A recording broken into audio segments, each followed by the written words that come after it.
Bismillahirrahmanirrahim. Assalamualaikum warahmatullahi wabarakatuh.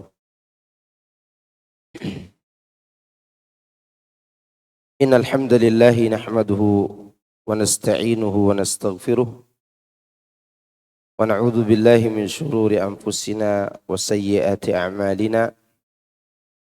May yahdihillahu fala mudilla lah wa may yudlil fala hadiya lah. Wa ashhadu an la ilaha illallah wahdahu la syarika lah wa ashhadu anna Muhammadan abduhu wa rasuluhu sallallahu alaihi wa ala alihi wa sahbihi ajma'in wa man sara ala nahjihi wa istanna bi sunnatihi ila yaumiddin wa sallama tasliman katsira amma ba'du. Ya ayyuhalladzina amanu taqullaha haqqa tuqatih wa la tamutunna illa wa antum muslimun. إن أصدق الحديث كتاب الله وخير الهدي هدي محمد صلى الله عليه وسلم شر الأمور محدثاتها فإن كل محدثة بدعة وكل بدعة ضلالة وكل ضلالة في النار. Jemaah sekalian rahimani wa rahimakumullah. Berkata Al-Imam Malik rahimahullah, "Ma kana lillahi abqa." Apa saja yang dikerjakan karena Allah, dia akan terus langgeng, akan terus ada. Berarti sebaliknya, setiap kita beramal karena termotivasi oleh urusan-urusan duniawiyah, biasanya amal itu tidak lama, pasti ditinggalkan oleh pelaku. Inilah yang harus kita ingat selalu, bahwa setiap kita melakukan sebuah ritual ibadah, entah itu sifatnya menuntut ilmu maupun mengamalkan ilmu itu, maka kita harus hadirkan sesuatu yang memotivasi kita, yaitu ingin mengharap ridha Allah Subhanahu wa taala. Karena kalau motivasi amal kita itu urusan dunia dan dunia itu kita tidak dapatkan, maka biasanya orang meninggalkan amal itu. Lihat ada orang yang rajin berdoa dan berdoa. Ternyata apa yang dia minta belum dikabulkan oleh Allah. Lalu dia berhenti berdoa. Ada orang beristighfar, bertaubat. Karena termotivasi ingin memiliki harta yang banyak. Ternyata hartanya tetap segitu-gitu saja. Lalu dia berhenti beristighfar. Kenapa dia berhenti? Karena dia dimotivasi oleh urusan dunia. Coba dia berpikir bahwa ampunan dan pahala di sisi Allah itu jauh lebih besar daripada dia harus mendapatkan dunia yang sebentar lagi akan ditinggalkannya. Baik, betul Allah berjanji dalam Al-Quran, bagi orang yang bertaubat, bagi orang yang berdoa, meminta apa saja, Allah akan kabulkan. Allah berikan keberkahan dunianya. Tetapi jangan jadikan itu sebagai motivasi utama dalam berbicara dan beramal dengan ibadah yang Allah perintahkan. Baik, di hari ini kita akan masuk bab ke-37. Minasyirki an yuridal insan bi'amalihi dunya. Termasuk perbuatan syirik apabila motivasi seseorang dalam beramal hanya untuk kepentingan duniawi. Berkata Al-Ustaz Yazid rahimahullahu ta'ala, jika ada yang bertanya ketika membaca judul bab ini, apa bedanya antara bab ini dengan bab sebelumnya, yaitu bab riya? Jawabannya, antara keduanya tidak terdapat keumuman, antara keduanya terdapat keumuman dan kekhususan yang mutlak. Keduanya bertemu dalam satu titik. Jika dorongan atau motivasi seseorang dalam beramal perbuatannya adalah mencari muka, pujian, dan nama baik di hadapan manusia, maka hal itu jelas-jelas termasuk riya dalam beramal. Demikian seperti yang telah dijelaskan. Dan ini adalah keadaan orang-orang munafik. Ini juga merupakan motivasi dunia dengan berpura-pura berlaku baik di hadapan manusia, mencari pujian dan kedudukan dari manusia. Bedanya dengan riya adalah bahwa bab ini menjelaskan tentang amal soleh yang dilakukan oleh seseorang. Namun tujuannya atau niatnya atau motivasinya melakukan amal soleh tersebut adalah untuk mendapatkan dunia yang bersifat sementara. Seperti atau misalnya adalah orang muslim yang berjihad untuk mendapatkan harta atau berjihad untuk mendapatkan harta rampasan perang atau perkara-perkara yang lain. Padahal ghanimah dan yang lainnya hanyalah mengikuti. Hanyalah balasan yang mengikuti, bukan tujuan utama. Penulis Syekh Muhammad bin Abdul Wahhab rahimahullah di dalam bab ini ingin menjelaskan bahwa melakukan amal soleh karena mengharapkan perkara-perkara keduniaan merupakan kesyirikan yang meniadakan kesempurnaan tauhid dan membatalkan amalan itu. Contoh, orang sholat ingin sehat. Orang puasa ingin sehat. Jadi keinginan dia untuk sehat ini termasuk keinginan duniawiyah yang membatalkan nilai pahala amal tersebut. Ya. Seharusnya yang dilakukan oleh seorang adalah dia terus mengharap ridha Allah, adapun dunia itu akan mengikuti. Tidak perlu dia niatkan untuk mendapat dunia. Lihat bagaimana para sahabat Nabi ketika mereka berperang. Tujuan utamanya adalah berjumpa dengan Allah.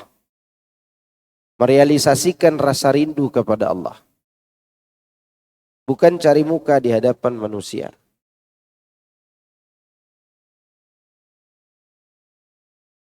Amal yang seperti ini, yaitu amal yang digunakan untuk mendapatkan perkara duniawi semata, pada dasarnya lebih buruk daripada riya. Karena keinginan kepada dunia kadang menguasai kebanyakan dari amalannya. Adapun riya mungkin terjadi pada sebagian amal saja dan tidak pada yang lainnya.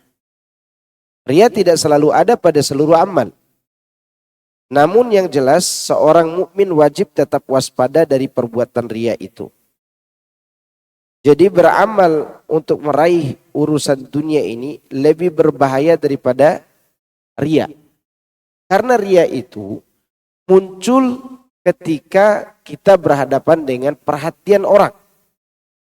Kita datang ke masjid, diperhatikan orang, lalu kita mulai merasa paling soleh, paling baik, ya ingin dipuji, ingin disanjung orang. Ini namanya riya. Boleh jadi amal itu saja yang menyebabkan dia riya. Tapi bakti dia ke orang tuanya tidak riya. Berbuat baik dia kepada anak istrinya tidak riya. Iya enggak? Namun orang yang punya keinginan dengan amal soleh, supaya hanya mendapat dunia saja, sholat mau cari kesehatan, puasa cari sehat, doa hanya untuk dunia saja, istighfar hanya untuk dunia saja. Ya, berinfak supaya dibalas urusan dunia yang lebih banyak. Itu tujuannya. Ya. Contohnya, dalam amal soleh yang dilakukan banyak orang karena mengharap wajah Allah. Seperti sodakoh, sholat, silaturahmi, berbuat baik kepada manusia, meninggalkan kezaliman dan amal kebaikan yang semisalnya yang dilakukan oleh seorang atau amal kejelekan yang ditinggalkannya. Semua itu pada dasarnya amalan yang dianjurkan kepada seorang untuk mengharap ridha Allah ketika melaksanakannya. Ya, ikhlas karena Allah. Akan tetapi amal itu seharusnya diikhlaskan karena Allah. Akan tetapi dia tidak mengharapkan pahalanya di akhirat. Amalnya dia tidak butuh pujian orang. Dia tidak butuh sanjungan orang. Dia tidak peduli orang melihat atau tidak. Contoh dia tahajud. Dia tahajud. Dia tahajud itu bukan untuk mendapat pahala akhirat. Tapi untuk mendapatkan kebaikan dunia. Itu yang dimaksud di sini. Ada orang melihat temannya bersolat tahajud. Gak ada orang yang melihat orang sholat tahajud di malam hari. Kecuali dia cerita sendiri. Tetapi waktu dia sholat tahajud yang seharusnya dia sudah ikhlas tidak perlu pujian orang. Dia campuri dengan keinginan duniawi. Atau dia tidak butuh pahala akhirat. Dia hanya butuh dunia. Ya. Dengan kata lain, dia hanya mengharapkan dari Allah Azza wa Jal agar dia membalasnya dengan penjagaan terhadap hartanya dan berkembangnya harta tersebut. Penjagaan terhadap istri dan keluarganya serta kelanggengan nikmat atas dia dan juga keluarganya. Hanya itu tujuannya. Dapat diketahui pula dari sikap beramal yang demikian bahwa ia sama sekali tidak punya keinginan untuk meminta kenikmatan abadi, surga, dan terhindar dari azab atau siksaan neraka. Maka itu orang yang seperti ini diberikan balasan atas amal solehnya di dunia semata, adapun di akhirat maka dia tidak mendapatkan bagian sama sekali. Ya. Kalimat ini disebutkan oleh Al-Ustadz Yazid rahimahullah ta'ala. Beliau ringkas dari kitab Fathul Majid. Ya, ini keistimewaan tulisan beliau ini. Beliau ringkas. Jadi intisari Fathul Majid itu beliau sebutkan di sini mengenai bab ini. Dalil pertama yang dibawakan oleh penulis. Man kana yuridul hayatad dunya wa zinataha nuwaffi ilaihim a'malahum fiha wa hum fiha la yubkhasun ulaika alladhina laysa lahum fil akhirati illa an-nar wa habita ma sana'u fiha wa batilum ma kanu ya'malun. Barang siapa yang menghendaki kehidupan dunia dan perhiasannya, niscaya kami berikan kepadanya balasan pekerjaan mereka di dunia dengan sempurna. Dan mereka di dunia itu tidak akan dirugikan. Itulah orang-orang yang tidak memperoleh sesuatu di akhirat kecuali neraka. Dan lenyaplah di akhirat itu apa yang telah mereka usahakan di dunia. Dan sia-sialah apa yang telah mereka kerjakan. Syekh Abdurrahman bin Sa'di mengatakan, makna firman Allah yang artinya barang siapa yang menghendaki kehidupan dunia dan perhiasannya, yang dimaksud adalah segala keinginannya hanya terbatas pada kehidupan dunia dan perhiasannya, yaitu berupa wanita-wanita, anak-anak, harta kekayaan yang bertumpuk dalam bentuk emas dan perak, kuda pilihan, hewan ternak, dan sawah ladang. Ringkasannya, keluarga, kendaraan, tempat tinggal, dan usaha. Manusia itu selalu hidup dalam kondisi mencari nikmat ini. Keluarga, harta benda, kendaraan, tempat tinggal, tempat usaha. Toko, sawah, ladang, semua tempat usaha. Dia mengarahkan keinginan, usaha dan amalnya demi hal-hal tersebut. Tidak ada keinginannya sama sekali untuk mengharapkan negeri akhirat yang kekal. Maka tidaklah berpikiran seperti ini melainkan orang kafir. Sebenarnya pikiran seperti ini adalah meniru orang kafir. Karena apabila itu adalah seorang mukmin sejati, maka tentulah keinginannya tersebut akan mencegahnya dari mengarahkan segala keinginannya hanya untuk kehidupan dunia saja. Seorang mukmin walaupun kadar iman dalam jiwanya itu lemah, pasti dia mengharapkan Allah dan negeri akhirat. Ya. Waktu perang Khaybar. Rasulullah SAW membagi-bagi harta rampasan perang. Ada seorang laki-laki Badui yang iman sudah tertancap kuat di dalam hati. Dan dia selalu mengharapkan negeri akhirat. Ketika itu Nabi bertanya kepadanya, kenapa engkau tidak ikut mengambil bagianmu dari ghanimah ini? Walaupun itu boleh. Boleh mengambil bagian dari ghanimah. Boleh. Asalkan jangan niatnya itu. Kalau sudah terjadi dibagikan boleh diambil.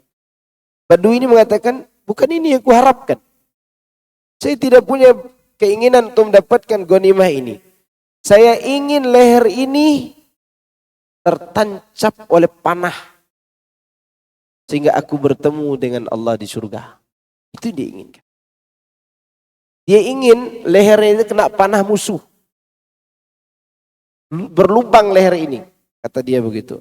Agar aku bertemu dengan Allah di negeri akhirat. Jadi panggil lagi untuk berperang berikutnya. Dan benar. Dia terkena panah di lehernya dan dia mati syahid. Itu keinginan orang yang beriman. Keinginan utamanya. Ya. Maka ketika antum berangkat haji, berangkat umroh, walaupun ada hadis yang motivasi kita untuk berhaji dan umroh untuk menghilangkan kemiskinan dan dosa, tapi jangan sampai kekayaan yang menjadi motivasi utama. Yang menjadi motivasi utama adalah mendekatkan diri kepada Allah untuk mencari ridhonya.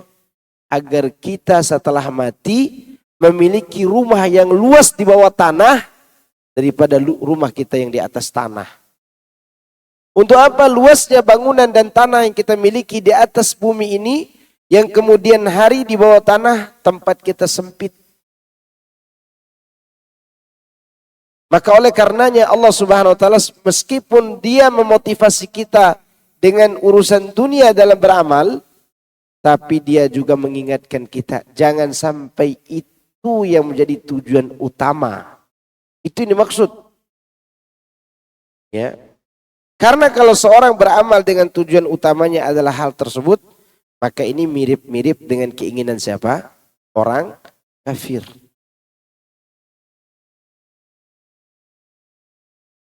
Maka kaitan antara ayat ini dengan bab adalah apabila sudah diketahui bahwa orang-orang kafir hanya mengharapkan dunia dengan amalannya, sehingga setiap orang muslim yang menyerupai mereka dalam hal tersebut, maka ada padanya suatu dari kesyirikan dan kekafiran mereka orang-orang kafir.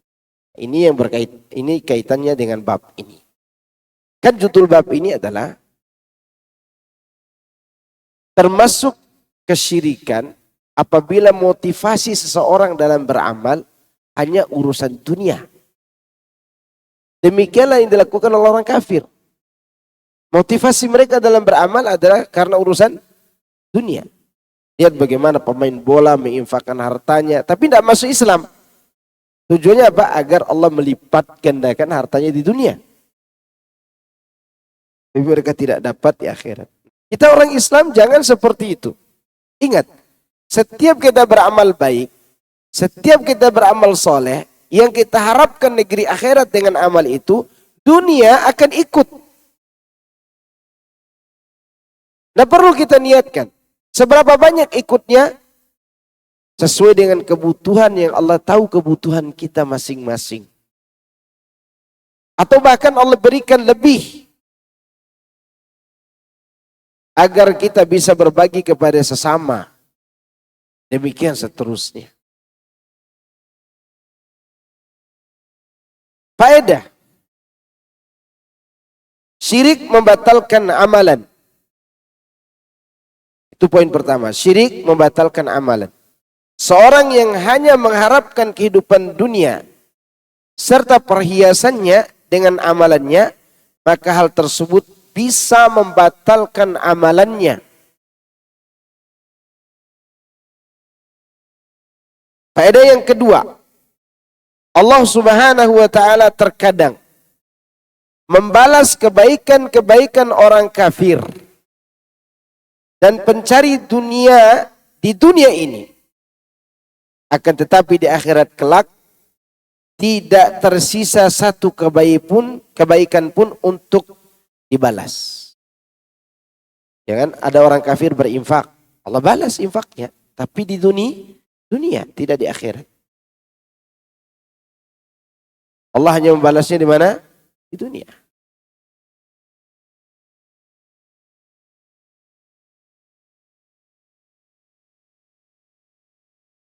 Kemudian yang ketiga, peringatan keras bagi orang-orang yang mencari dunia dengan amalan akhirat. Termasuk menuntut ilmu, termasuk berdakwah, termasuk berdoa. Semua itu adalah amalan akhirat. Yang keempat, dorongan kepada setiap hamba untuk berupaya selalu bisa mengharapkan balasan akhirat dengan amal-amal solehnya.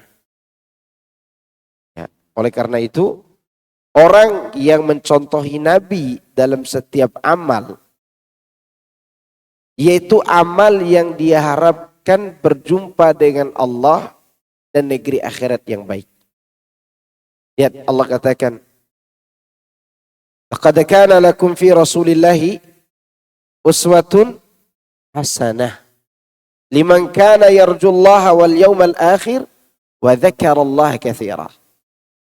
Sungguh telah ada pada diri Rasulullah SAW suri tauladan yang baik bagi kalian, yaitu bagi setiap orang yang berharap kepada Allah, mengharapkan berjumpa dengan Allah dan negeri akhirat yang baik, dan banyak berzikir kepadanya. Allah mengatakan, faman kana yarju liqa'a rabbih falyamal amalan salihah. Barang siapa yang ingin berjumpa dengan Rabbnya, maka hendaklah dia beramal saleh. Motivasi utamanya apa? Berjumpa dengan Allah. Itu motivasi utama. Agar kita semua semangat dalam beramal. Makanya para ulama kita, mereka beramal, ya, mereka contohi para nabi dan rasul. Dunia mau ada di tangan mereka atau tidak berada di tangan mereka, selama motivasi amal itu berharap ridho Allah, maka mereka tidak peduli.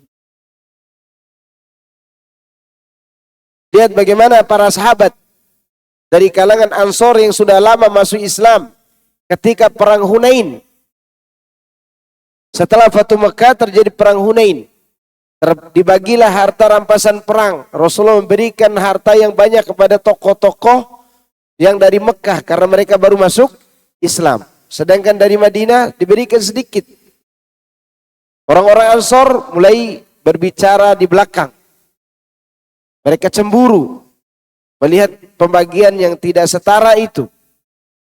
Maka Rasulullah pun memberitahukan kepada mereka, bagaimana menurut kalian?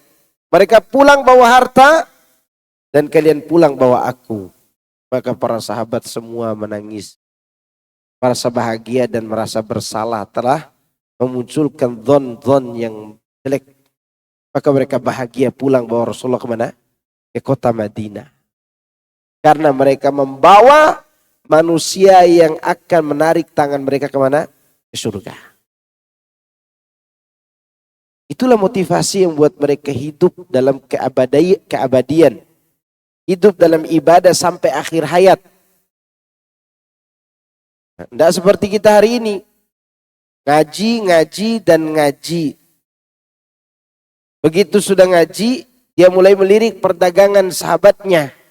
Hutang sana sini. Nggak bisa bayar hutang, menghindar, tidak ngaji lagi. Jadi tujuan dia mengaji apa? Mendekati seorang yang banyak uang.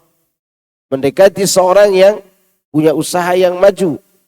Dan ini tidak benar. Dan ini kejadian sering terjadi. Dan hilang dari pengajian. Akhirnya menjadi pengejaran. Tahu pengejaran? Dikejar gara-gara hutang. Ya. Kemudian perhatian. Ini peringatan. Pertama, mencari kebaikan di dunia dengan sebab-sebab keduniaan. Seperti berjual beli, bertani, dan aktivitas yang lainnya. Maka hal itu tidak mengapa. Silahkan. Karena itu memang wasilahnya. Cuman ini akan terhina bila menghalangi dari ibadah. Ini bila menghalangi ibadah, maka dia akan tercela. Yang kedua,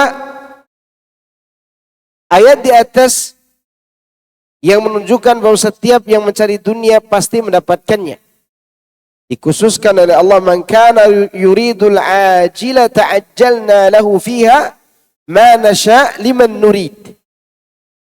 Barang siapa yang menghendaki kehidupan sekarang yaitu duniawi, maka kami segerakan baginya di dunia ini dan apa yang kami kehendaki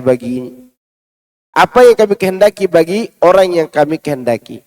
Jadi yang diberikan itu sesuai dengan kehendak Allah bagi yang dikehendaki, tidak bagi semua orang yang menginginkan. Iya enggak? Seorang dia tinggalkan sholat karena mulung. Apa dia dapat harta seperti orang yang sholat, yang kerjanya di kantor? Enggak kan? Allah tetap memberi dunia itu kepada mereka, tapi sesuai dengan kadar yang Allah inginkan, bagi siapa yang diinginkan oleh Allah. Tidak kepada semua orang. Dalam ayat ini Allah mengabarkan bahwa tidak setiap orang yang mencari dunia dan kenikmatan yang ada di dalamnya kemudian pasti akan mendapatkannya. Tidak. Tidak demikian. Bahkan dunia ini hanya didapatkan oleh orang yang Allah kehendaki saja. Itu pun yang dia dapatkan adalah apa yang Allah Subhanahu wa taala inginkan, bukan sesuai keinginan orang itu. Dari apa-apa yang telah Allah Subhanahu wa taala tuliskan di Lauhul Mahfuz. Ya. Ada orang ingin punya rumah 7 lantai. Ya, dia sholat malam, dia pergi umroh, dia haji. Hanya untuk itu. Allah kasih dia rumah. Apakah 7 lantai dia kasih? Belum tentu. Mungkin dia hanya dikasih kos-kosan 7 pintu. Lumayan. 500 1 pintu kah? Belum tentu diberikan sebanyak yang dia inginkan.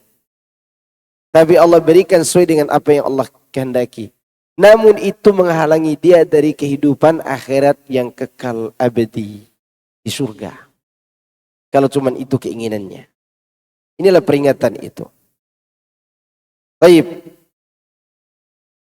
Dalil kedua yang dibawakan oleh penulis mengenai bab ini. Diriwayatkan dalam kitab Sahih. Yang dimaksud di sini adalah Sahihul Bukhari.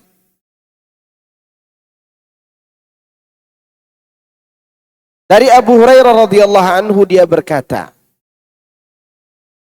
bahwa Rasulullah SAW bersabda, "Ta'isa abdud dinar, ta'isa abdud dirham, ta'isa abdul khamisah, ta'isa abdul khamilah, in u'tiya radiya, wa in lam yu'ta sakhita, ta'isa wa antakasa, wa idha shika falan taqasha.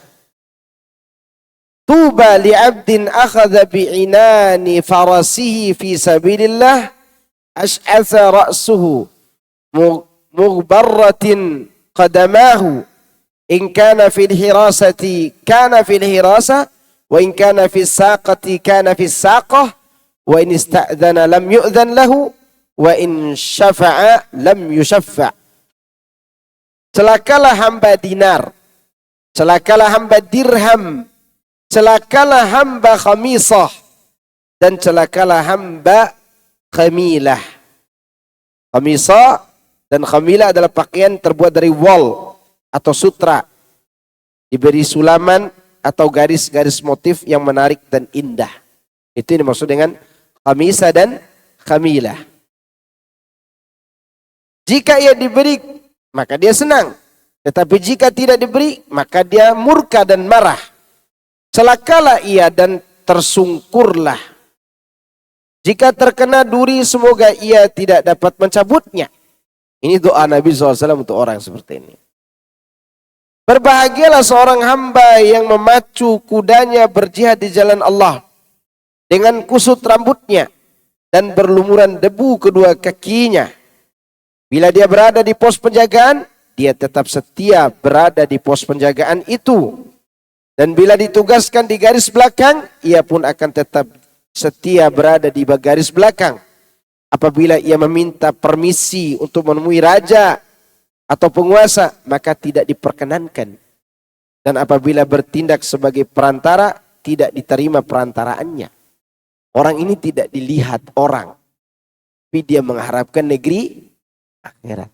Kaki berdebu, rambut kusut, dia berjuang di jalan Allah, ditempatkan dimanapun. Yang menjadi motivasi dia apa? Berjumpa dengan Allah. Ya. Jangan pernah berubah karena kita ditempatkan di tempat yang berbeda-beda dalam kedudukan kita ini, selama hati kita berniat mencari ridho Allah. Kadang kita itu berubah ketika kita tidak lagi di posisi yang nyaman. Contoh, tadinya menjadi ketua DKM, rajin ke masjid. Begitu diganti, tidak ada lagi di masjid. Kenapa? Ngambek. Ya. Dan itu tidak boleh bagi seorang muslim. Seorang muslim begini sikapnya. Lihat Khalid bin Walid. Tidak ada berubahnya sama sekali dalam berjihad. Dari zaman Rasul sampai zaman Abu Bakar, dia tetap panglima tertinggi dalam memimpin peperangan. Bayangkan dari panglima diturunkan dari prajurit biasa di zaman Umar. Dia tidak pernah mundur dari medan perang. Dia tetap berperang. Karena tujuannya bukan dia dijadikan panglima atau prajurit. Tujuannya adalah dia ikut serta di dalam mencari keridhaan Allah Subhanahu wa taala lewat apa? Medan jihad. Itu Khalid. Itu contoh terbaik di dalam menempuh jalan kepada Allah yang tidak berubah-ubah sikapnya hanya karena berbeda kedudukannya. Maka Nabi mengatakan di sini, orang ini yang berbahagia ini naik kuda dia jalan. Rambut berdebu, kaki berdebu. Disuruh menjaga, dia menjaga. Disuruh berada di belakang, dia berada di belakang. Jadi panglima, dia jadi panglima. Dijadi prajurit biasa, prajurit biasa. Tidak pernah berubah sikapnya untuk mencari ridho Allah itu. Tapi ada orang yang celaka dan tersungkur. Yang mana motivasinya adalah dinar dan dirham. Pakaian yang indah. Ya. Semua itu sebenarnya tidak tercela pada dasarnya. Tapi kapan tercela? Ketika dijadikan sebagai keinginan utama. Itu yang tercela. Di sini Nabi SAW membagi manusia menjadi dua. Orang yang dunia menjadi tujuan utamanya. Puncak ilmunya. Dan sarana pertama dan terakhirnya. Orang seperti ini, tempat kembalinya adalah kebinasaan dan kerugian. Ciri-ciri yang bisa membongkar kedoknya adalah pertama, berambisi terhadap dunia, baik untuk memperbanyak harta maupun memperbagus penampilan. Yang kedua, jika diberi ia gembira, jika tidak diberi maka dia murka. Ini ciri yang kedua. Yang ketiga, dunia telah memperbudaknya hingga menyibukkan dia dari berzikir dan beribadah kepada Allah. Jika 3 hal ini ada pada diri kita, mulai sadarlah. Sadarlah kita bahwa kita sedang berada dalam posisi yang berbahaya. Warning. Bahaya. Peringatan. Pertama, cirinya berambisi terhadap dunia. Baik untuk memperbanyak atau memperbaiki penampilan. Itu saja ambisinya. Yang kedua, jika diberi ia gembira. Jika tidak dia murka. Yang ketiga, dunia memperbudaknya. Artinya menghalangi dia dari berzikir kepada Allah dan beribadah. Dan ini adalah merupakan asal daripada kehinaan. Namun semua ini berkaitan dengan apa? Niat. Bagaimana dengan orang yang memperbagus penampilannya, tapi niatnya untuk menampakkan kesyukuran kepada Allah? Boleh atau tidak? Jawab. Ada orang pakaian bagus, ya, wajah juga bagus, wangi. Dia memperbaiki penampilannya. Apakah dia termasuk dalam hal ini? Tergantung niat. Kan tadi tergantung motivasi. Motivasi keinginannya untuk apa? Kalau tujuannya ingin menampakkan nikmat Allah, maka dia terpuji. Tapi kalau tujuannya hanya itu dia beramal, maka dia masuk dalam hadis tadi. Contoh, Rasulullah SAW pernah datangi oleh seorang yang takut akan kesombongan. Nabi mengatakan tidak masuk surga orang yang ada dalam hatinya kesombongan meskipun sebesar biji sawi. Lalu sahabat yang berpenampilan bagus ini takut. Ya Rasulullah, bagaimana menurut engkau? Ada orang bagus pakaiannya, bagus kendaraannya. Apakah dia termasuk sombong? Tidak, kata Nabi. Innallaha jamilun yuhibbul jamal. Sungguh Allah itu indah dan menyukai keindahan. Sombong itu adalah meremehkan orang lain, menolak kebenaran dan meremehkan orang lain. Jika itu motivasi kita dalam memperbaiki penampilan, maka tercela. Tapi kalau motivasinya ingin menampakkan keindahan yang Allah berikan kepada kita, maka itu terpuji. Tapi tentunya sesuai dengan batas yang Allah batasi menampakkan kenikmatan itu. Ada orang berlebihan. Berlebihan. Ibu-ibu punya emas yang berat emasnya 1 kilo. Dibagi-bagi oleh dia, dipakaikan ke seluruh tubuhnya. Ini berlebihan. Sewajarnya. Bapak-bapak juga demikian. Ya, ada sebagian orang setiap hari ke tempat gym. Setiap hari dia posting di media sosial tentang ototnya yang kekar. Ya, ngapain? Untuk apa? Itu berlebihan. Yang sewajarnya kita menampakkan nikmat Allah itu.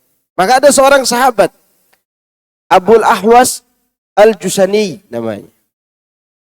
Sahabat ini memakai pakaian yang sederhana. Nabi bertanya kepadanya, hal laka min mal? Apa kau punya harta? Dia menjawab, na'am ya Rasulullah, aku punya harta. Ayul mal? Harta yang bagaimana yang kau miliki?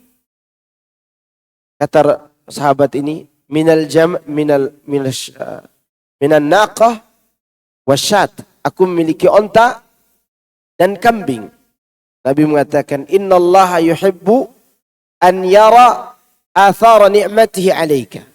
Allah itu suka melihat bekas-bekas nikmat itu nampak pada dirimu. Artinya, rubah penampilanmu. Kau punya harta, rubah penampilanmu. Iya. Jadi bukan berarti di sini kita tidak boleh berpenampilan bagus, bukan. Yang menjadi masalah utama dalam bab ini adalah itu menjadi tujuan utama. Jangan pulang dari sini antum tiba-tiba berubah pakaian yang compang-camping yang ditambal-tambal. Kenapa nih orang-orang ini? Salah paham kajian Ustadz Maskur tadi siang. Ini masalah.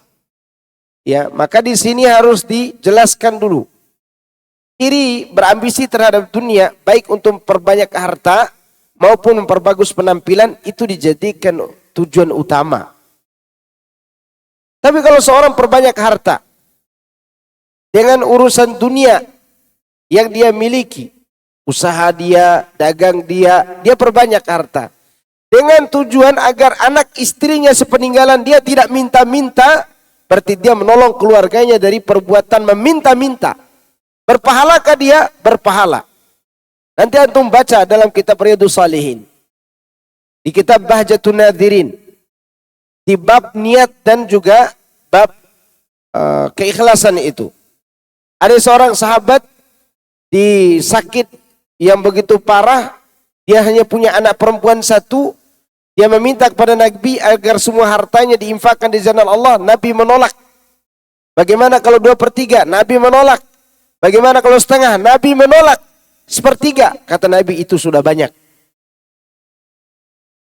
Di antara pesan Nabi kepada dia, kau tinggalkan anak istrimu dalam keadaan tidak meminta-minta, itu lebih baik bagimu. Di syarahnya disebutkan faedahnya, boleh seseorang menumpuk-numpukan harta selama dia keluarkan haknya karena ingin menjaga keluarganya dari meminta-minta untuk ahli warisnya. Boleh, tidak masalah. Maka saya melihat sebagian orang tua ya, Masya Allah ya, dia ingin setelah dia meninggal dunia, dia sudah bisa meninggalkan suatu bermanfaat buat anaknya. Selama itu bukan suatu tujuan utama, tidaklah masalah. Atau bukan tujuan dari amalan-amalan ibadah kita, maka tidak mengapa. Yang dimaksud penulis di sini adalah jika ini menghalangi dari jalan Allah.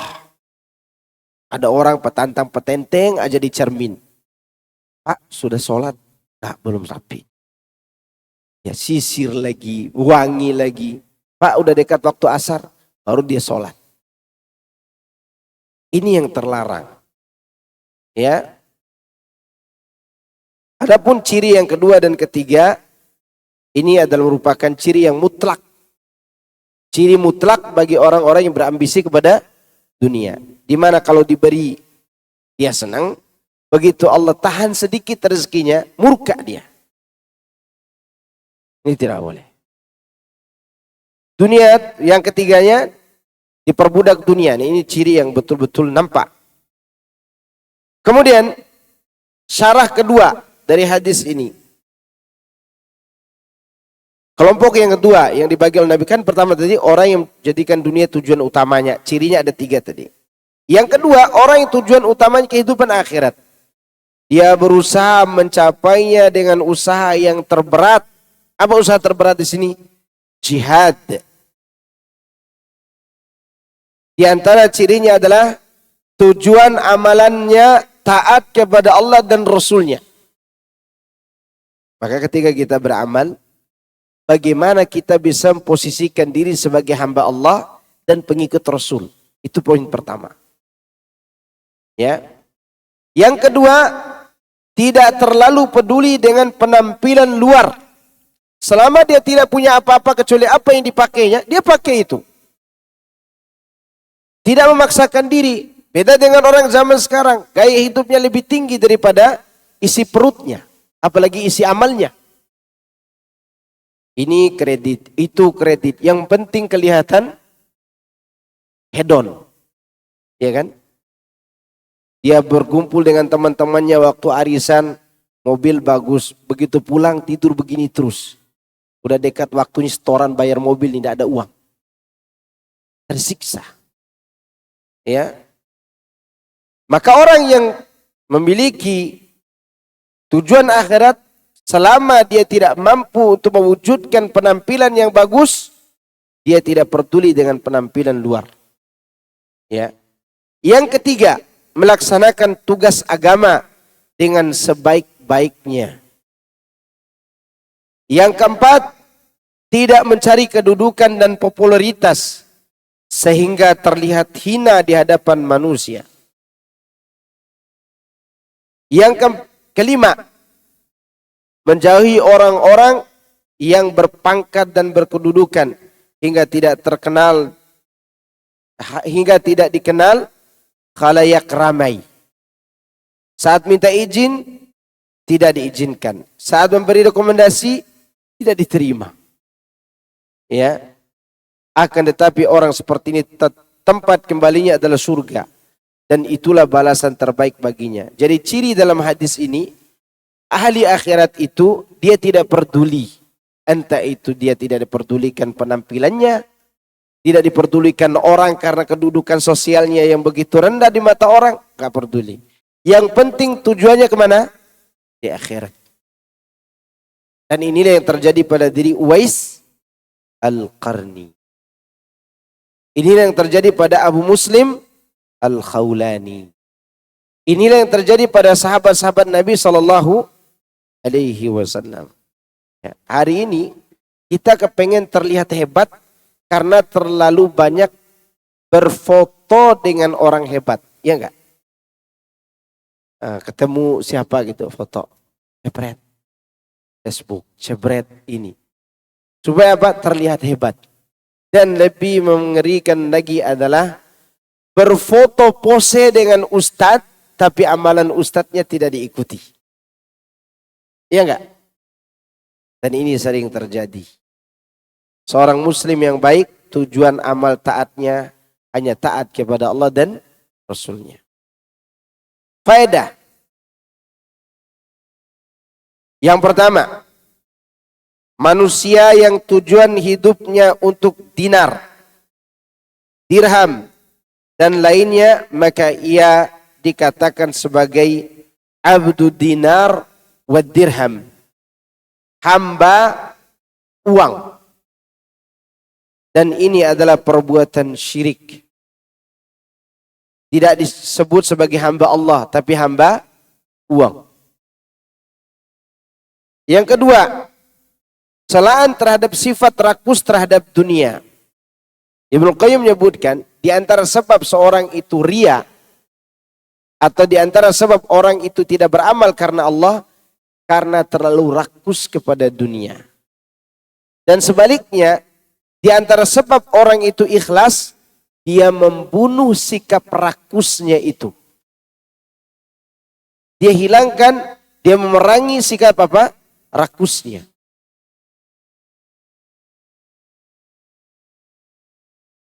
Yang ketiga, seorang yang tujuan utamanya dunia, maka dia lemah. Diibaratkan kalau terkena duri, tidak bisa mencabutnya. Ya, makanya orang yang tujuan utamanya dunia itu, kalau diberi dunia, dia katakan, aku dimuliakan Allah nih. Begitu Allah batasi dunianya, dia katakan, oh Allah menghina aku. Kan gitu disebutkan dalam Al-Quran. Ya. Yang keempat, boleh berdoa keburukan atas pelaku maksiat secara umum. Boleh. Ya. Karena di sini Rasulullah berdoa, wan ta'isa wan takasa, atau ta'isa abdu dinar, ta'isa abdu dirham, dan seterusnya. Yang kelima, keutamaan berjihad di jalan Allah. Ya, tadi sudah disebutkan. Keenam, disiplin militer termasuk ajaran Islam. Disiplin militer termasuk ajaran siapa? Ajaran Islam. Ente jaga, ente di depan, ente di belakang. Ini kan disiplin militer namanya. Maka ini termasuk ajaran siapa? Ajaran Islam. Yang ketujuh, seseorang dinilai dengan amalan dan ketakwaannya kepada Allah Ta'ala, bukan dengan penampilan semata. Tapi bila dia mengumpulkan dua hal itu, maka itu adalah keutamaan di atas keutamaan. Penampilan luarnya bagus, ketakwaan hatinya juga bagus. Maka Ibnu Qayyim mengatakan, orang yang berpenampilan luarnya bagus karena ingin menampakkan nikmat Allah, berarti dia bersyukur dengan syukur yang zahir. Dan yang lebih penting dari itu adalah dia perbagus penampilan batinnya dengan ketakwaan, itu adalah syukur batin. Namun bila tidak bisa digabungkan karena keterbatasan, maka harus didahulukan keistimewaan batin, yaitu ketakwaan.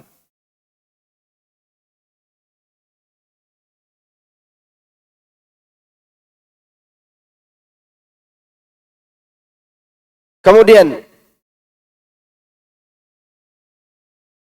rendahnya kedudukan seorang di mata manusia tidak menunjukkan rendahnya kedudukan dia di sisi Allah. Maka oleh karenanya jemaah sekalian, tidak usah iri kepada banyaknya orang-orang yang menghadiri majlis-majlis ahlul bidah. Tidak usah iri. Ya. Tidak usah juga hasad kepada mereka. Apa mau dihasati? Barang rombengan kita hasati. Kan kita bertanya, kok banyak sekali ya pengikut fulan. Acara kajiannya ada joget-joget selawatan. Bantah aja keburukannya. Tidak usah iri. Karena itu adalah merupakan sampah-sampah yang mereka kumpulkan. Itu sampah kebid'ahan, sampah maksiat. Tidak perlu kita iri. Kemudian orang merendahkan kita gara-gara tidak banyak pengikut, biarkan saja. Karena di sini tidak menjadikan sebagai keutamaan utama banyaknya pengikut atau diperhatikan orang. Berapa banyak orang kita tidak lihat lebih utama daripada kita. Ya. Lebih utama dan lebih banyak ilmunya daripada kita. Bahkan saya pernah melihat dia seorang doktor. Masya Allah. Dan ilmunya begitu dalam. Dia hanya duduk di pojok masjid. Tidak ada orang peduli sama dia. Dan dia sendiri tidak peduli mau diperhatikan orang atau tidak. Tapi waktu itu anak tawarkan, Ustaz, bagaimana kalau Ustaz isi kajian di tempat kami? Dia tidak berani. Bukan tidak berani karena menyembunyikan ilmu. Dia khawatir takut kehadiran dia, malah justru orang lain akan terjatuhkan. Itu dia bilang. Dan dia asyik mengajarkan kita kitab. Waktu itu anak yang diajarkan 1, 2. Ada 2 orang. Diajarkan baca kitab. Duduk di pojok masjid. Ada orang-orang seperti ini? Ada. Jadi jangan antum bayangkan semua yang lulusan doktor yang dari Timur Tengah, mereka cuma sekedar yang terlihat ini. Ini baru sedikit. Masih banyak orang-orang yang mungkin mereka tidak mau terlihat. Ya. Lihat bagaimana mereka tidak begitu merasa hina karena tidak dipandang orang. Karena menurut orang-orang soleh dan wali-wali Allah itu, rendahnya kedudukan seorang di mata manusia tidak menunjukkan rendahnya kedudukan di mana? Di sisi Allah. Ya. Kemudian keutamaan tawadu, sikap rendah hati. Ya, karena orang ini yang berjihad tadi, dia tawadu. Dimanapun ditempatkan dia mau. 10. Celaan terhadap orang yang beramal soleh dengan tujuan dunia semata. Dan mengharap suatu dari manusia. Ke-11, wajib melakukan amal-amal soleh karena Allah dan tujuan untuk akhirat, untuk mengharapkan surga. Ini yang menjadi inti dari bab ini, yaitu yang disebutkan di poin 9 dan 10. Ya. Dan hadis ini adalah hadis yang sangat menakutkan kita. Karena Rasulullah SAW mengkategorikan orang ini bukan hamba Allah. Hamba siapa? Hamba dinar dan dirham. Hamba penampilan. Hamba kedudukan. Hamba mencari perhatian. Ini yang sangat mengerikan dari hadis ini. Dan peringatannya adalah tercelanya orang yang melakukan amal soleh karena tujuan apa? Dunia semata. Sedangkan sebaliknya ada perintah yang tersembunyi. Itu hendaklah setiap amal kebaikan kita gunakan untuk mendapatkan ridha Allah. Dan ada hadis yang sangat menakutkan juga buat kita. Di mana Nabi SAW mengatakan, wa inna ahadakum la ya'malu bi'amali ahli al-jannati hatta ma yakuna bainahu wa bainaha illa dhira'. fayasbiqu alaihi alkitab wa ya'malu bi'amali ahli an-nar fayadkhuluha. Wa fi riwayatin wa inna ahadakum la ya'malu bi'amali ahli al-jannati fima yaraha an-nas.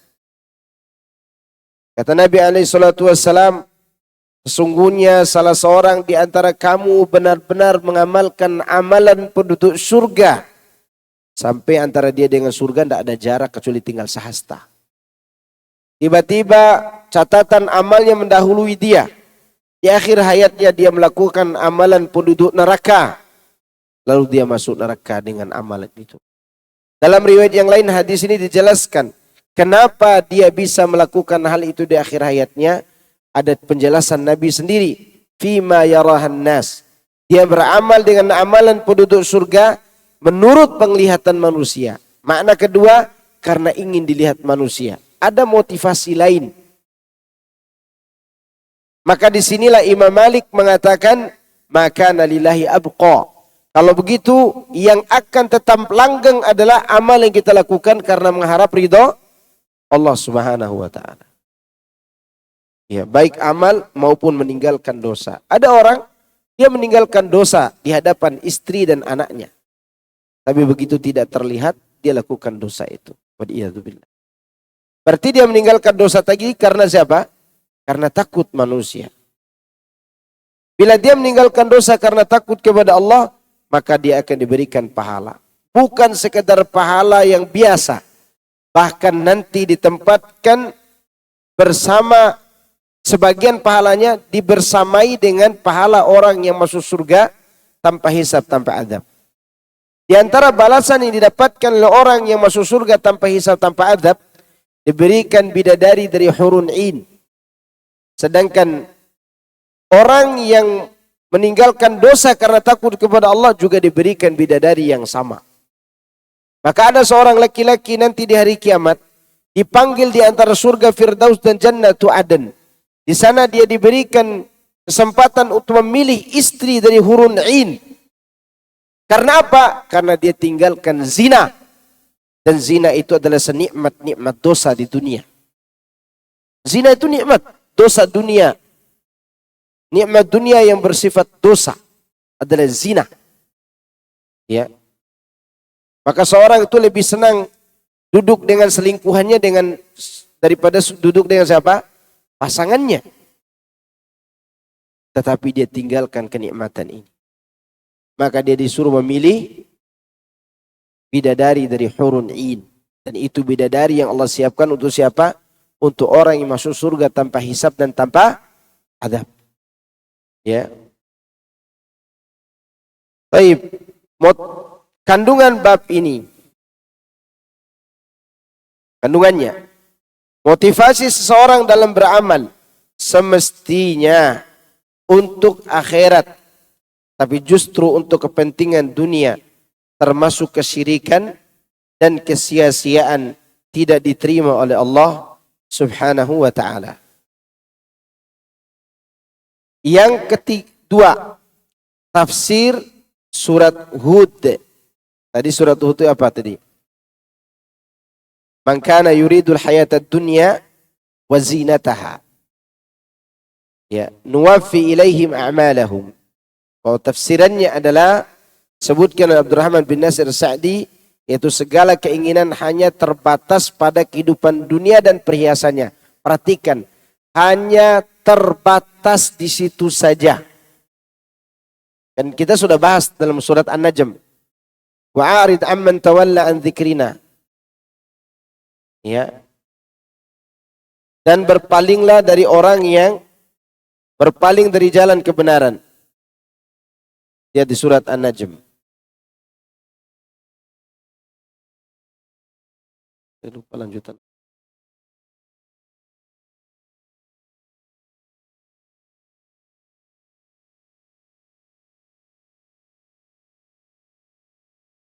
Fa'arid amman tawalla an dzikrina wa lam yurid illa al-hayata ad-dunya. Dzalika mablaghuhum minal ilm. Ya, ini sesuai dengan bab ini.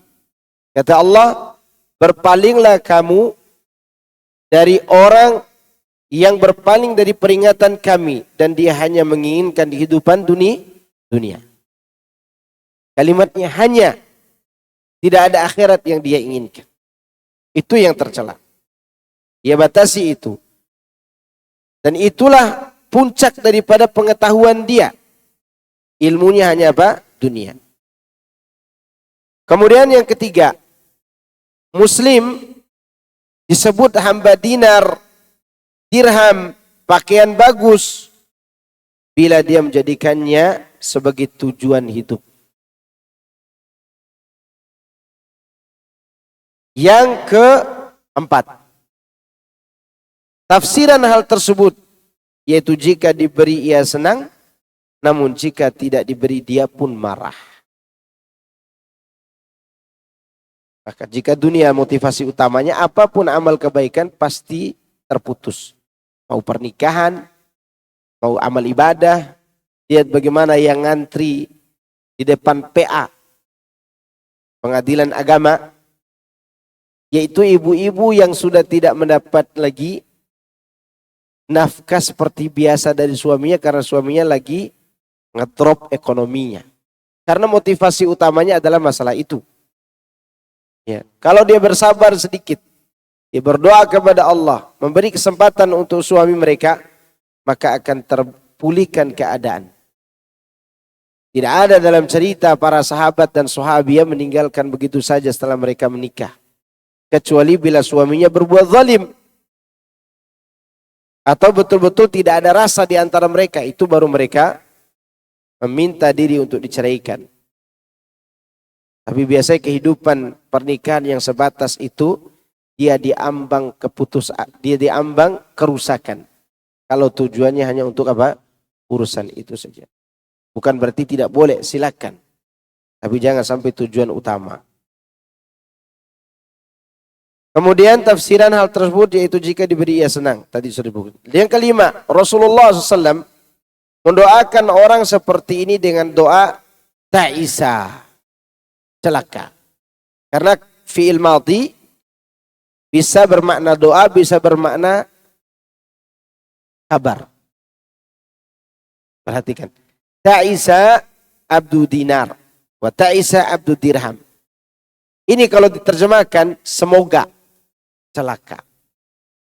Bisa juga diterjemahkan pasti celaka. Kabar namanya ini. Kalau dia berbentuk kabar, berarti di sini ada larangan. Ini disebut dengan larangan dalam bentuk kabar. Ya. Maka di sini maknanya doa. Beliau juga mendoakan apabila terkena duri semoga tidak dapat mencabutnya. Coba untuk perhatikan, waliyadzubillah, semoga Allah jauhkan kita dari berbagai macam penyakit. Lihat orang-orang kafir yang tujuan kehidupan dunianya luar biasa. Begitu dikasih penyakit, bisa dunianya menyembuhkan? Tidak bisa. Pernah ada orang kaya sekaya-kayanya di dunia ini, kemudian dia diberitahukan oleh dokter, engkau sakit jantung. Bisa dia beli jantung orang? Bisa dia perbaiki sendiri? Gak bisa. Harta tidak ada gunanya. Maka Rasulullah katakan, abdu dunia itu kalau ditusuk duri saja, dia sulit mencabutnya. Dia sulit mencabutnya. Bahkan kita pernah melihat seorang, alhamdulillah dia udah sadar dan dia udah mau ngaji. Dulunya hidup dalam bermegah-megahan. Sekarang sedang mencari ginjal untuk mengganti ginjalnya. Dan dia akan beli walaupun harganya 10 miliar. Ada yang mau jual ginjal di sini? Ya.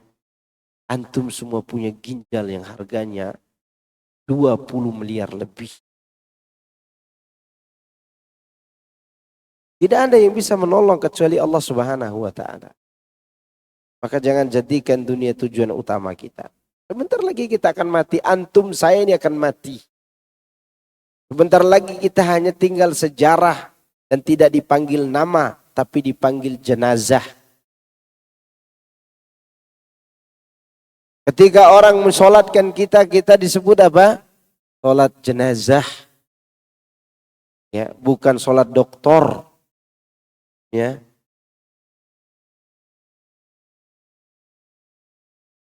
Pujian bagi mujahid yang memiliki sifat-sifat sebagaimana disebutkan dalam hadis tadi. Bukan hanya untuk mujahid, tapi untuk orang-orang yang betul-betul dekat dengan Allah, yang tidak peduli dengan celaan dan caci maki orang. Yang penting dia dekat kepada siapa? Kepada Allah Rabbul Alamin. Dan itulah tujuan hidup kita di dunia. Dan itulah tujuan hidup orang-orang soleh sebelumnya. Ya, maka para dai-dai dari kalangan para nabi, dari kalangan orang soleh, mereka tidak peduli punya pengikut atau tidak. Yang mereka pedulikan menyampaikan sesuatu yang Allah ridhoi, diterima atau tidak, itu bukan urusan.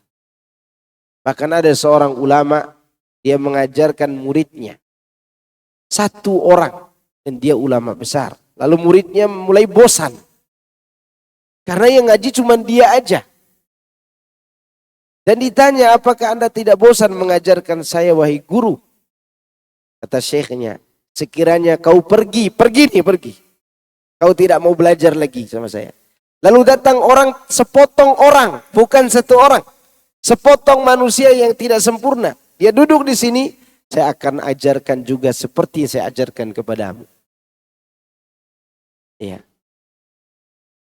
Dan sangat disayangkan kalau ada seorang dai, dia akan isi kajian pilih-pilih.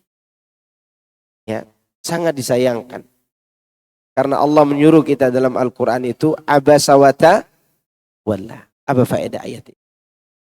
Ada yang tahu faedahnya? Ayat itu diantara faedahnya, siapapun yang mau belajar kebaikan, ajarkan. Ya. Jangan diperdulikan apa kata orang dan bagaimana kondisi orang tersebut. Maka ini termasuk yang harus kita perhatikan. Seorang harus memiliki sifat terpuji. Dikenal orang atau tidak, dia tetap mengharap ridho Allah Rabbul Alamin. Tapi saya kira itu yang bisa saya sampaikan dari bab ini, bab ke-37 ini. Dan insya Allah kita akan bahas bab 38 pada pertemuan yang akan datang. Kalau ada yang ditanyakan, waktu masih banyak untuk bertanya.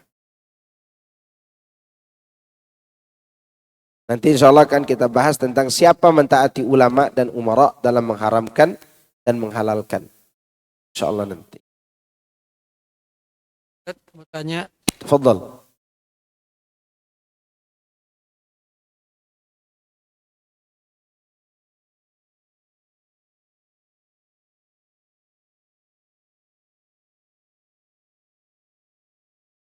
Bacaan apa? At-tahiyat. Siapa yang berbicara demikian?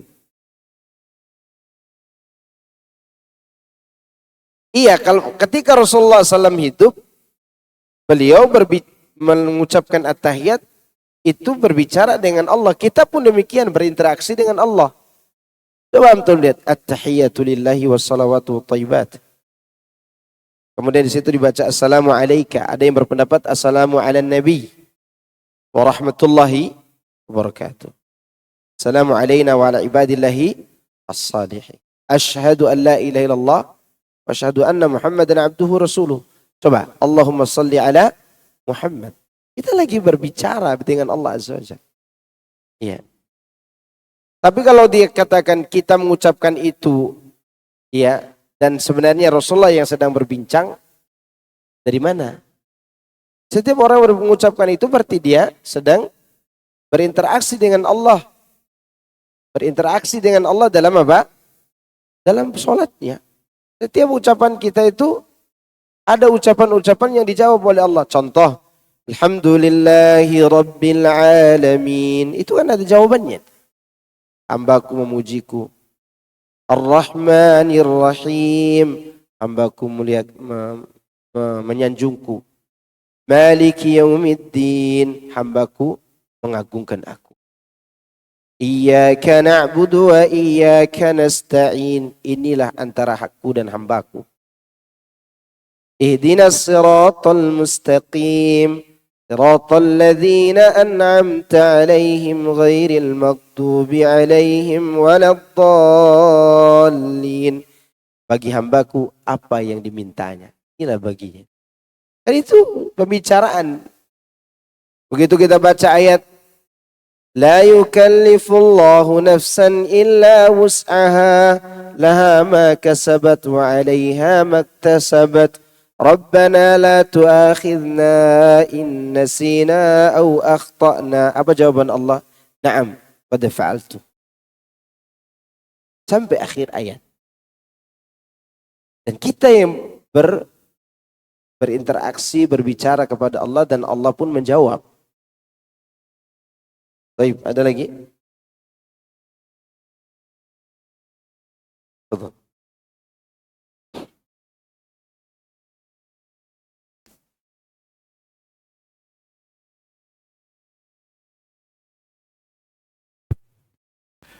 Bahwa berambisi terhadap dunia itu dan untuk memperbanyaknya itu suatu celaan, Ustaz. Tadi yang poin pertama itu, Ustaz. 3 ciri yang salah satunya itu. Bagaimana dengan keterangan atau sabda Nabi yang menyatakan bahwa seandainya besok terjadi kiamat, maka akan aku tanam pohon. Kan sesuatu yang sebenarnya ini juga motivasi dunia. Bagaimana penjelasan dan garis merahnya, benang merahnya. Terima kasih. Itu bukan motivasi dunia, justru itu motivasi akhirat. Beramal dunia untuk mendapatkan akhirat. Karena itu hadisnya berkaitan dengan amal jariah. Andai besok terjadi kiamat, maka saya tanam pohon. Maksudnya faedah dari tanam pohon itu untuk mendapatkan pahala akhirat. Karena untuk menghidupkan manusia. Artinya untuk menolong manusia. Apalagi belum terjadi kiamat. Faedah dari pohon itu akan terus dipakai oleh manusia. Dan itu juga menggambarkan bahwa pohon itu berbuah maupun tidak berbuah tetap ada manfaatnya. Pohon kalau berbuah 2 manfaatnya. Makan, oksigen. Yang lebih besar dibutuhkan manusia apa? Oksigen. Oke? Kalau seorang menanam pohon yang tidak berbuah, seperti pohon-pohon yang ada ini, dapat manfaat juga oksigen. Atau 3 manfaatnya, naungan, tempat bernaung. Maka itu semualah yang memotivasi perkataan demikian. Dia beramal dunia untuk mendapat apa? Akhirat. Ini justru bagus. Justru bagus. Ya. Baik, ini ada pertanyaan.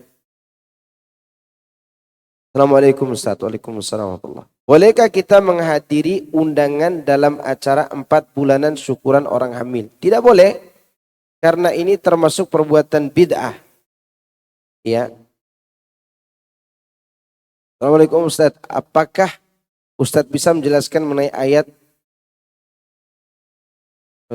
1000 dinar yang diajarkan oleh Nabi Khidir alaihissalam? Surat At-Talaq ayat 2 dan 3. Terima kasih Ustaz. Saya tidak tahu apakah ayat itu 1000 dinar atau tidak. Saya belum mengerti ini. Nabi dapat hadisnya dari mana ini Nabi Khidir? Ya. Wallahu alam. Anda tidak bisa menyalahkan sesuatu yang belum Anda tahu. Siapa tahu ada hadisnya memang. Tetapi sebatas ini Anda belum tahu adanya amal 1000 dinar itu. Memang betul Allah katakan wa may yattaqillaha yaj'al lahu makhraja wa yarzuquhu min haitsu la yahtasib. Ini bagi mereka yang putus asa, bertakwalah kepada Allah. Takwa kepada Allah itu apa artinya?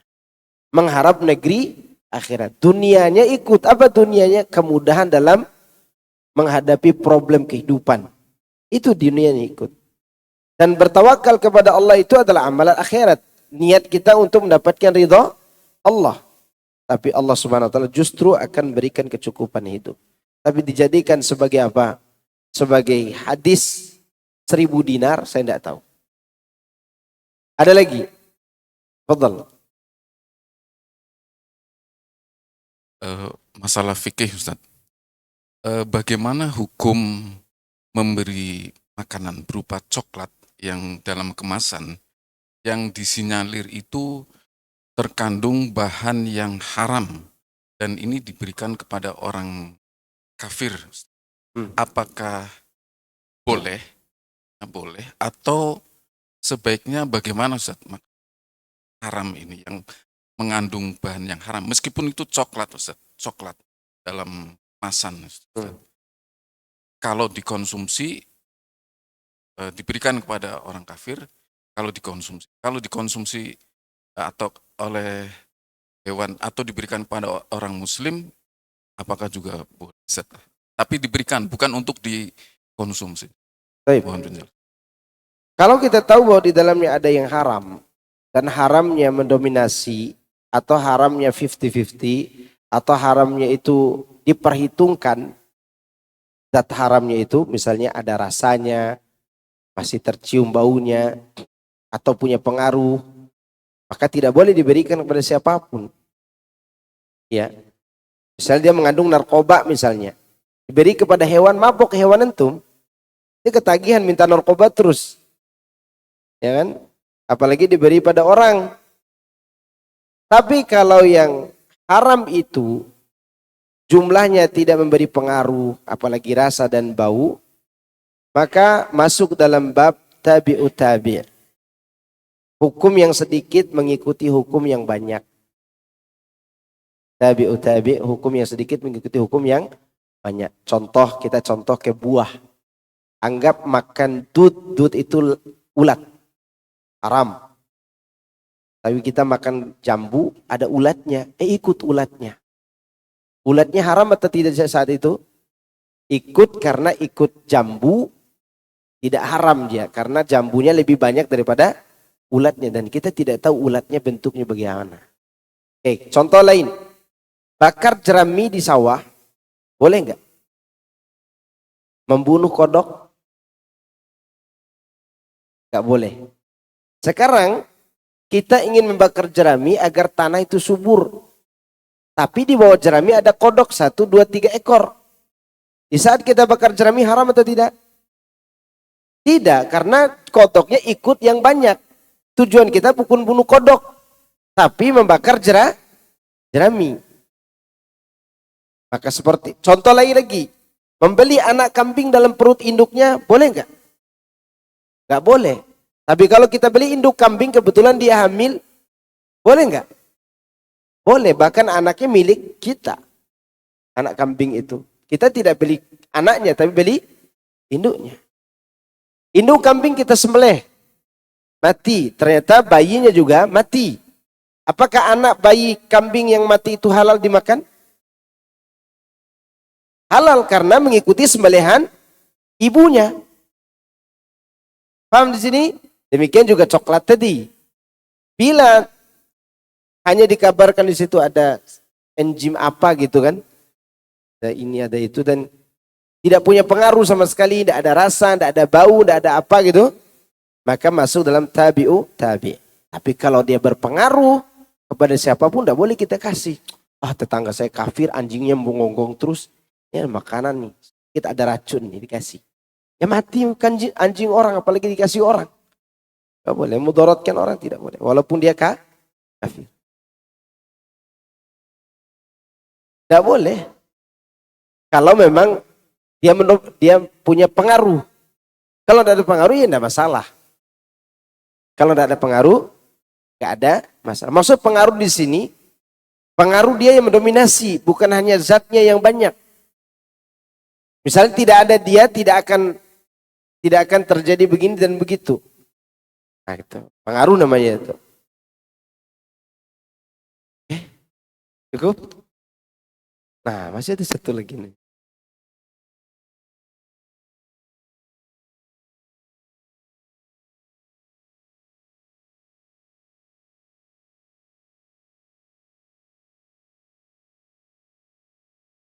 Iya memang wallah alam itu. Apakah itu ada dalilnya atau tidak?